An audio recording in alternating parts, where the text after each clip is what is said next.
सभी को जय माँ काली। कैसे हैं आप सभी लोग? आशा करती हूँ कि माता रानी की असीम कृपा आप सभी पर बरस रही होगी और माँ सबके अंदर के भंडार भर रही होंगी। आज हम लोग बात करेंगे कि जीवन में ऐसा कौन सा समय आता है या ऐसा कौन सा पल आता है जब हमको सब कुछ अपने ईश्वर पर या अपने भगवान पर सौंप देना चाहिए या दूसरे शब्दों में समर्पण कर देना चाहिए।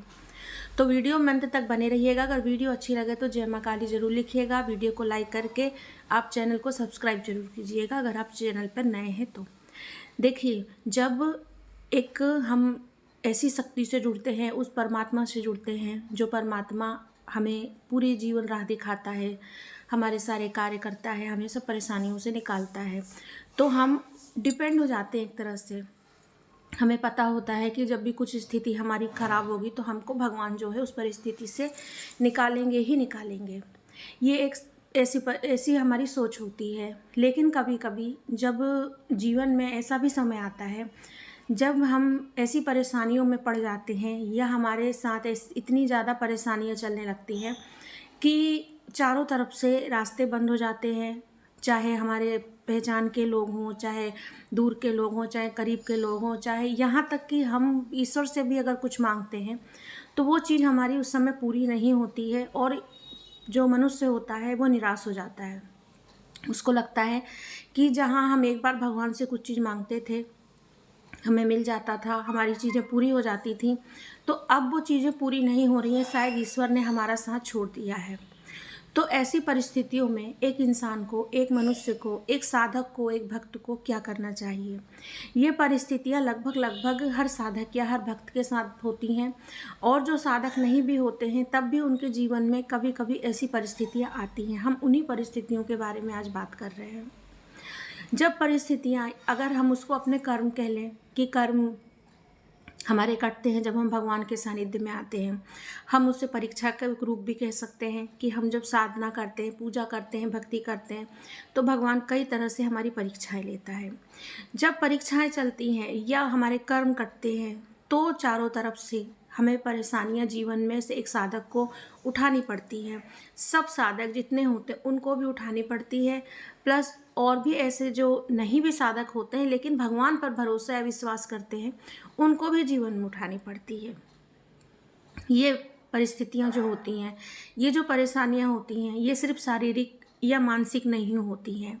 ये चारों तरफ से आपको ऐसे परेशान करने वाली चीज़ें होती हैं जैसे कि शारीरिक रूप से भी आप परेशान हैं, बीमारियां भी हैं, मानसिक रूप से भी आप परेशान हैं, रिश्ते नातों से भी आप परेशान हैं, ना आपके घर में कोई सुनता है, ना कोई आपकी बाहर उस समय सुनता है, ना ही आपकी आर्थिक स्थिति ऐसी होती है कि वो आप उन परेशानियों से निकल सकें, ना ही आपकी मानसिक स्थिति ऐसी होती है।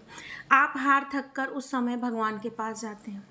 भगवान से आप कहते हैं कि भगवान मेरी ऐसी ऐसी परिस्थिति है, आप उसको ठीक कर दो, या मैं ऐसी समस्याओं में हूँ उसे ठीक कर दो। लेकिन उस समय तुरंत में वो भी चीज़ें नहीं होती हैं। तब क्या होता है कि तब नकारात्मकता जो होती है वो एक साधक, एक भक्त या एक मनुष्य के जीवन में उसके ऊपर ऐसे हावी हो जाती है कि उसे ये विश्वास दिलाती है नकारात्मकता कि तुम जिस ईश्वर पर विश्वास कर रहे हो वो तुम्हारी नहीं सुन रहा है और तुम्हें अब उनके सानिध्य में नहीं रहना है, उनके साथ नहीं रहना है। आप वो चीज़ें जो हैं आपके दिमाग पर हावी होने लगती हैं, आप पूजा पाठ छोड़ देते हैं, आप भगवान पर भरोसा करना छोड़ देते हैं और कभी कभी तो इतनी ज़्यादा नकारात्मकता आपके दिमाग पर हावी होने लगती है कि मनुष्य गलत चीज़ें सोचने लगता है और गलत चीज़ें करने को तैयार भी हो जाता है।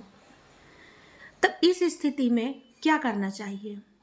देखिए, जब ऐसी स्थिति आए कि आपको लग रहा है कि कहीं कोई चीज़ें आपके आपके अनुसार नहीं हो रही हैं, आप जैसा सोच रहे हैं वैसे नहीं हो रही हैं, जो आप सोच रहे हैं उसका उल्टा हो रहा है, चाहे वो रिश्तों नातों को लेकर हो रहा हो, चाहे वो आपकी हर आर्थिक स्थिति को लेकर हो रहा हो, चाहे जिस भी क्षेत्र में जैसे भी आप घर परिवार में हैं तो उसमें हो रहा हो।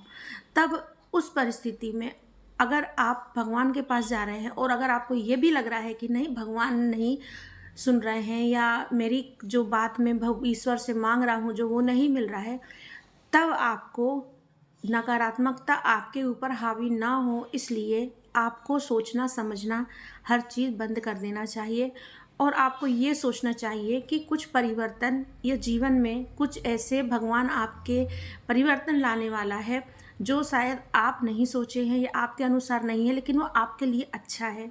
ऐसे समय में कोई गलत चीज़ें करने से, गलत चीज़ें आपके दिमाग पर हावी होती हैं, तो आपको अपने इष्ट पर पूरा विश्वास करके, अपने भगवान पर पूरा विश्वास करके उनके पास जाकर बैठना चाहिए कि हो सकता है कि कुछ है ऐसी चीज़ें जो होनी बहुत ज़रूरी हैं, जिससे कि आपके जीवन का कायाकल्प जो हो सकता है, जीवन की स्थितियाँ बदल सकती हैं। और विश्वास करना चाहिए ऐसे समय में कि ईश्वर पे कि जो वो कर रहे हैं वो बिल्कुल सही कर रहे हैं, और आज ये परिस्थिति है तो कल वो चीज़ अच्छी होगी ही। अगर आप ऐसा नहीं करते हैं तो आपके ऊपर नकारात्मकता या नकारात्मक सोच बिल्कुल हावी हो जाएगी, और फिर वो आप जितने आप परेशान हैं उससे भी ज़्यादा आप परेशान होने लगेंगे। तो इन चीज़ों से बचने के लिए, चाहे वो एक साधारण मनुष्य हो जो पूजा पाठ एकदम नहीं करता हो, चाहे जो करता हो, चाहे जो साधक हो, चाहे भक्त हो, जिस श्रेणी का भक्त हो, सबके जीवन में ये परिस्थिति, ये स्थिति आती है। चाहे आप उसको कुछ भी तरीके से उसको परिभाषित कर सकते हैं, उसको कर्म के रूप में या उसको अपनी परीक्षा के रूप में ईश्वर की। लेकिन मेन आपका जो लक्ष्य यही होना चाहिए कि इस स्थिति में आपको नकारात्मकता नहीं, आपको ईश्वर पर विश्वास करके उन पर सब कुछ छोड़ना चाहिए। तो अगर आपको वीडियो अच्छी लगी हो तो कमेंट में जय माँ काली ज़रूर लिखिएगा। जय माँ काली।